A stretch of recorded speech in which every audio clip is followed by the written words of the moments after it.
Welcome back, everybody. It's Zach here, bringing you guys another fantasy football video. This will be going over three tight ends that I've identified as really high-quality late-round candidates. Personally, these are three tight ends that I find are pretty severely underdrafted right now, and they're guys that I think really should be high-quality targets for us later on in drafts, especially if we miss out on like that earlier batch of tight ends. Because historically speaking, we generally see that it's smart to either get a great tight end early or kind of wait. We typically see that those middle tight ends, if you look right now, you got the guys like TJ Hawkinson, Travis Kelce, those kinds of players, those middle round tight ends, guys going like rounds 5 through 9.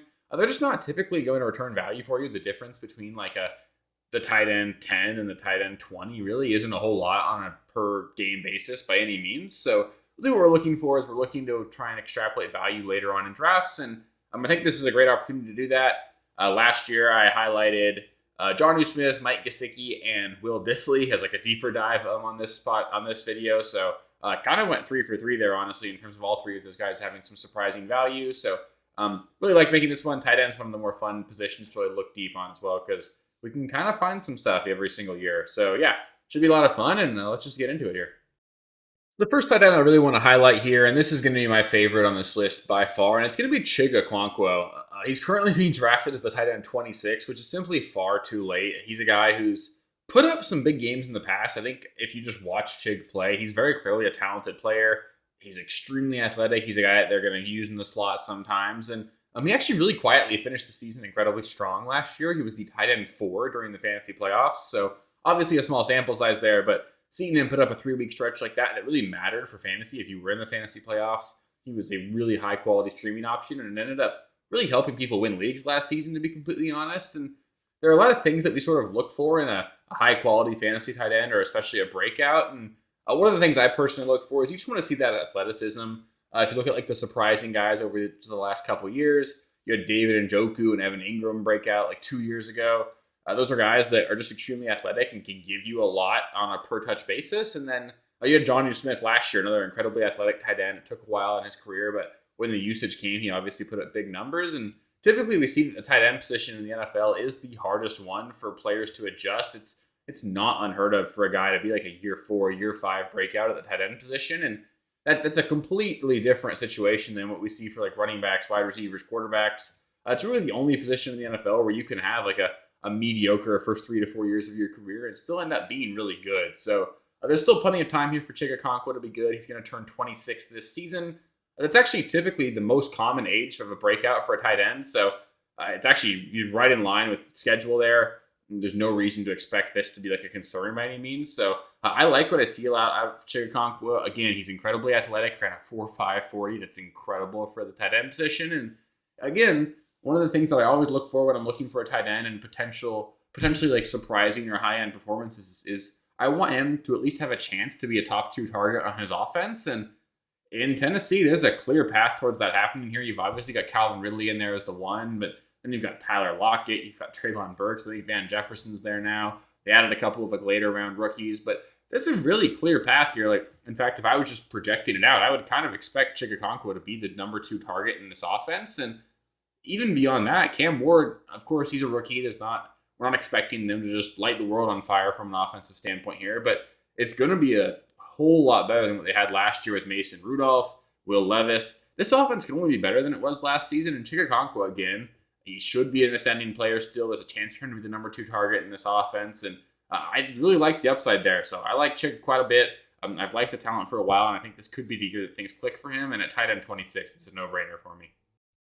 So the next one here, maybe I'm thinking a little bit too deep, but I wanted to highlight Tyler Conklin as a potential late-round candidate, or late-round draft pick at the tight end position. He's currently being drafted as the tight end 36 off of boards. So they're just, if you don't know, there's 32 teams in the NFL, so there are more than one tight end per team being drafted ahead of Tyler Conklin right now. So maybe I'm getting a little bit too cute, but the Chargers actually used the tight end position quite a bit last season. They finished 10th in tight end target share with a roughly 22.3% target share being given to the tight end position. So that's actually pretty significant involvement.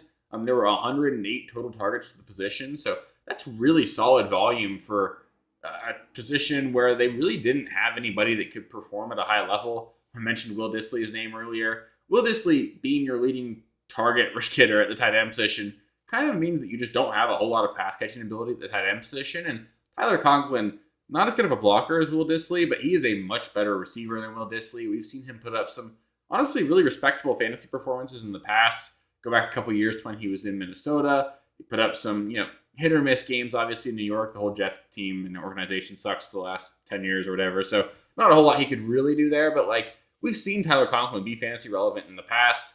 He signed a free agent deal in Los Angeles this season. So, he's the starting tight end in this offense. A lot of people thought the Chargers might go out and draft a tight end. There were thoughts of them going after, Tyler Warren, Colston Loveland. None of those things happened here. So Tyler Conklin is going to enter this season as the primary pass-catching tight end in this offense. And when you're a pass catcher for Justin Herbert, there's always room for a spike touchdown season. This could be an incredibly efficient offense. It could end up being a top 5 offense in the NFL. And that gives you a lot of upside when you're a tight end attached to that with a clear role in the offense. And Tyler Conklin has that. I think he's going to lead the tight end room in LA in targets this year. And if he gets lucky from a touchdown standpoint, there's a world out here where Tyler Conklin catches 60 to 70 passes and ends up with 10 touchdowns. And that would be an absolutely monster season. You could get a top 5 performance out of him. And at the tight end 36 off boards, it just feels like a really great late round pick. A guy that honestly you can play week 1, I think, if you need to. He's going to have a role on a good offense. And it just feels like he's being way too late. So don't forget about him. I know he's not a fun name. He's an older player, but the opportunity's there, and that really ends up meaning more than the talent almost. It's just that opportunity, and it's there for Conklin this year. So I like him quite a bit. I think he's definitely worth a late round flyer, and I think he'll probably be a pretty popular waiver wire streaming option at tight end position this year. And we're going to dig deep one more time here. We've got Terrance Ferguson, meaning the third tight end I want to talk about here. He's currently being drafted as the tight end 35 off of boards, so one spot ahead of Tyler Conklin. He's just really an elite athlete. He's a much more athletic player than Tyler Higbee in LA, especially after the injury that Tyler Higbee's had to go through. So I think there's a very clear opportunity here for Ferguson to step in and be the number 1 target at the tight end position in this offense. And more we've seen rookie tight ends come into the NFL and be high quality performers right out of the gate. We obviously had Sam Laporta 2 years ago. We had, of course, Brock Bowers last season. It can happen. We've seen it a lot more frequently lately where these rookie tight ends are able to acclimate themselves to the offense a lot more quickly.